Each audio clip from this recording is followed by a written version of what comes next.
আমরা দুঃখিত, আমরা মর্মাহত।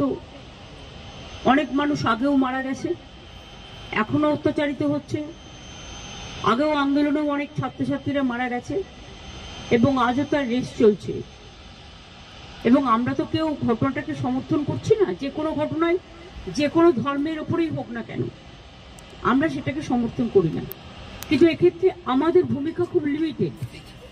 তার কারণ এটা হচ্ছে, যেহেতু আমরা আলাদা দেশ, বাংলাদেশ আলাদা দেশ, এটা ইন্ডিয়া গভর্নমেন্ট বাংলাদেশ গভর্নমেন্টের সাথে কথা বলতে পারি, বলে অ্যাকশন নিতে পারি।